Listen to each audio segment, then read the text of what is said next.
That is where you get your baby back ribs. All right? Back ribs are the ribs off the pork loin. When you bone out a pork loin, baby back ribs. So you have baby backs, you have St. Louis ribs, and you have full rack spare ribs. And that's the price tier too. The baby back will be the most expensive, the St. Louis will be the next, and then the full rack spare ribs will be the cheapest. Get it? Mm-hmm. Baby backs are curved, like a cradle for the baby. Now you'll remember.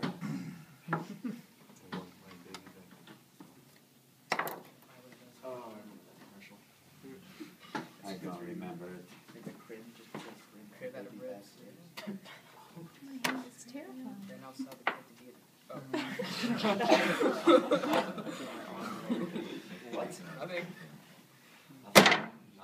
It's just ribs. Calm down. Now, we take this. This is the belly. We'll square it off to make it a little more uniform. And what would we do with the belly? Bacon. Right? Is it male or female? Female. Every class I get somebody. Oh. I don't know. If it's male or female. Why? Because it has that? Mammary glands? Oh my goodness. You don't know if it's male or female. Right? Right. I'm not meant for big anatomy. I'm just saying. There is no difference. Both males and females would have mammary glands. Just like humans. Just like humans. That's right. Okay. Now you understand. Well, some people are like, oh, that's a female. Well, you don't know. All right. Now, how would you make bacon? Dry cure, wet cure. All right. First, I take it like this. I make a mixture of salt, brown sugar, a little bit of sodium nitrite, pepper, garlic, and that's about it. And I massage it in there really well. Pack it in. Pack it with salt. Flip it over. Pack it into the other side. And then press it. We used to have a tub that could handle about 50 slabs at once. And then you put the door down and squeeze them. All right? And when they're in there, when you pack them like that, they form a little bit and they get all cured. The cure gets deep through it. Then you take them out after about 10 days. You might have to overhaul them once through the middle of it, just to make sure all the edges are salted and redo them a little bit. And then pack them again. And you take them out after about 10 days and you soak them. Soak them in cold water, releasing all of the, most of the salt, all right? Because they're really salty when you first pack them. Release it, release the salt, soak it out, and then you put a bacon hook through here, and you hang it in your smokehouse. And then you smoke it till it gets like this color. A cool smoke, not a hot smoke. If you hot smoke this, what's going to happen? Cook it. All that fat is going to drip out. So what do you smoker is that? Huh? For your cool smoke, 80? Yeah, 80, 90, whatever the thing gets to when I put the wood in there. I have a smokehouse that I built. It's like a 4x6 smokehouse. And I have a char grill, like that you would have at your house, like a grill that I got at the dump. And I cut the legs off and I put it on the floor in the back corner. And I have a little pipe that goes out to a tank outside. I don't want the tank in there. I put the tank outside and I turn the thing on and I put a big hickory log on top of that. And I let that burn for about 20 minutes till it starts smoldering like crazy. Only one big log, no extra. It's not a fire, it's a smolder. And I shut that heat off and let the smoke billow. And I keep the door shut, and that'll smoke for hours in there. It's only got a little bit of oxygen, but it just keeps smoking and smoking. And the whole thing is almost airtight. So that would get a nice, deep, dark brown smoke color, like that. If I have a fire going in there, it makes a lot of ash, and it could give it an off, bitter taste. You don't want that. You just want smoke. Smoke, smoke, smoke. What kind of wood? Hickory. Hickory wood. When I open the door of the smokehouse, it bumps into a hickory tree. I'm surrounded by hickory trees, so that's what I use, because it's right there. I don't even have to go anywhere. Isn't that like applewood smoked bacon? Applewood. If I had an apple orchard right there, I'd use applewood. But I got hickory trees. And if I had cherry trees, I could cherry wood smoke. And if I had pecan, I could do that. Or you can use peanut shells. Peanut shells would work too. Does it give it like a nutty? Maple I don't use.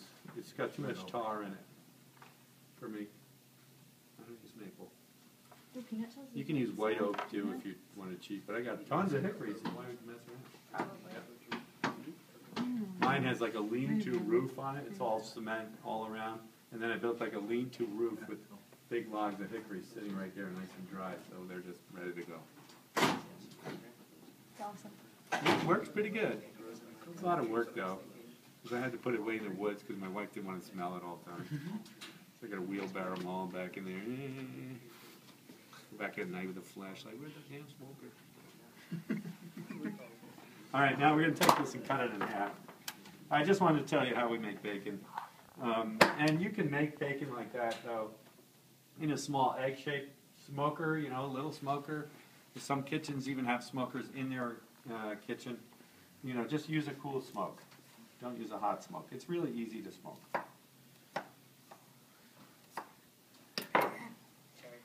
See, that's a relatively thin bacon. A lot of the commercial bacon that you buy is thin like this, and then they slice it on a bias, like we did with the veal cutlets, right? We slice it on a bias to make it look bigger. So when you see a slice, it looks like that and has more lean in it, because they slice it on an angle. All right? So that's that. That's that. That's ham. Now we'll do the loin. On the loin, you have what on the outside? Fat back. Fat back is the thick fat covering. Loins are not sold with the skin on. I mean, you might be able to find one from a specialty place. But the fat back can be purchased as a separate item. A lot of the fat back you buy today is really thin. In the pork industry, they have a special knife they use. It's like a curved edge. And they just drag right over this and pull the whole thing off. I just do it with a regular knife, but they do have some specialty equipment for this. And you could render all of that? You could render it. You can cure it and make it into lardo. Yeah. It's excellent for slicing and barding.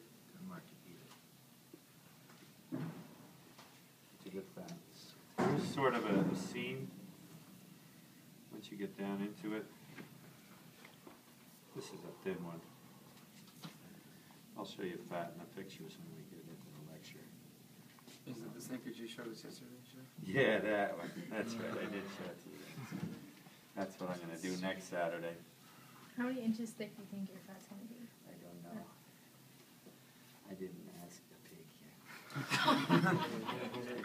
I didn't go up to him and go, how you doing there? Probably 2 inches. They're almost 400 pounds. It's going to be a bear. So pull them up, get them up into the, you got a winch. We'll probably use a truck to pull them up. Scald them, put them in the water, and then on the big table, and scrape all their winter hair off. And you get the little torch to burn the rest of it off. Yeah. What do you use to cut them out? I use a pull saw, a Japanese pull saw. You know what that is? Flexible. It's like a flexible little nut. Electric, right? Or is it No, I use it by hand. You can't, no. Some people use a sawzall and all that crap, but Yeah, that's what I don't know. You probably cut plaster with that thing. So no, we have one saw that we just use for that. My father used to use a hog splitter. What's a hog splitter? So then it splits hogs. It's a cleaver that has a blade this long and a handle about this long, and you take it and you split them just like you're splitting wood. Split right down if you hit it just right. That's a hog splitter. That sounds like fun. What the guy used. Yeah, that's the old school. You go on eBay, they don't sell them anymore, you know, be an antique. So much fat. They can just like, yeah. It's supposed to be a little bit fat. In the big processing plant, they use a Jarvis saw. It's a big, you know, it's a splitter saw, just like you saw in the video with the beef. All right, that's the fat back. Picking up your conversation. Now, how do you skin the fat back, right? You got this fat back. You want to get the skin off of it. Yeah, no complaints about pancakes. Did you do it like fish cauldron? It's like fish. It's like peeling a salmon. So you take it like so. You lay it skin side down. And you'll get your steel.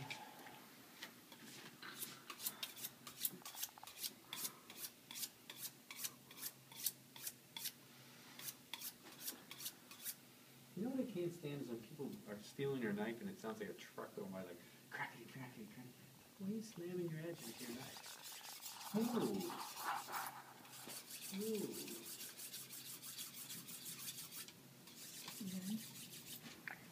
You ever hear that? Somebody doing that? Clack, clack, and you're like, oh my goodness. That was me yesterday, Chef. That's TV. No, I've seen, not you, I've seen chefs do it. Oh. See, that's the skin. That's the fat back. It looks like skin, it's skin. Can we make chicharrones out of that? Yes, then we take this and we make chicharron. Oh, No, I mean, oh, and then I have to Oh. sauce in it. Now, how do you do that? Perfect. fry it. Well, not just fry You it. don't you just boil it first? You boil it first. Right. You boil it first, turn it into like some nice chip-sized pieces. Like pork rinds. And you get it tender. You can leave a little bit of fat on too, it's good that way. And you get it tender, and then you put it in the oven and dry it off a little bit, and then you put it into the hot fat, and it puffs out. And then you put some salt on it, and then crunch, crunch. And then, oh yeah. Hey. Where's my grapefruits? All right, what else can you do with pork skin? My friend bought the fat back only because he was apprenticing as a tattoo artist. Oh, you bought the for the skin? Yeah, you could do that. Oh, but that's not food.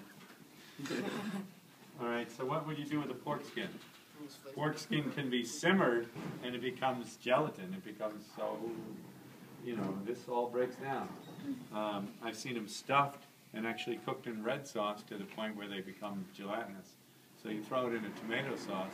And actually, pork skin can be added to a tomato sauce to make it heartier. You can throw a pork foot in the tomato sauce, a hock in a tomato sauce, neck bones in a tomato sauce.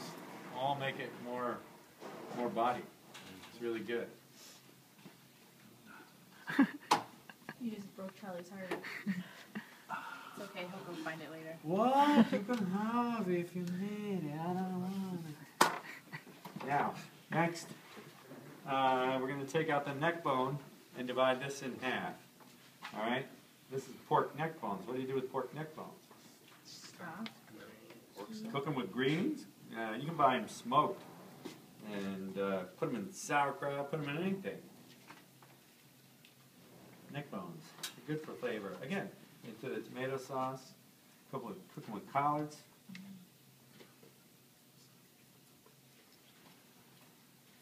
It's good. There's a lot to do with pork. You know, pork is very versatile. Thanksgiving. She said collard green. No.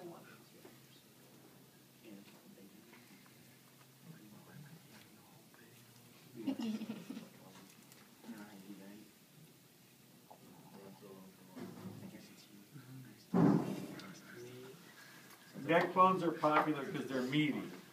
You see all that in there? So it's treated as a commodity item. Neck bones. There's a big blood vessel in here.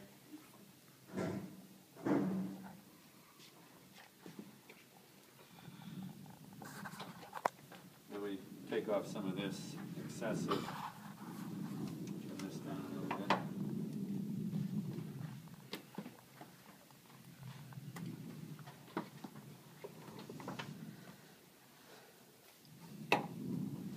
Now I'm going to divide between the Boston butt and the picnic.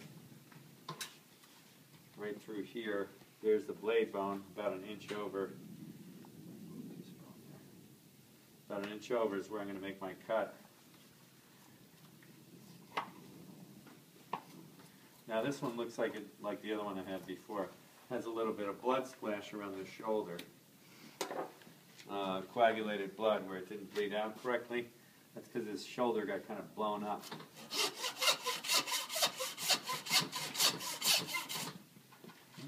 So why did his shoulder get blown up? Well, when Milers takes these pigs down, they stun them. And they use an electric shock. And if they overdo it, they blow up their shoulders.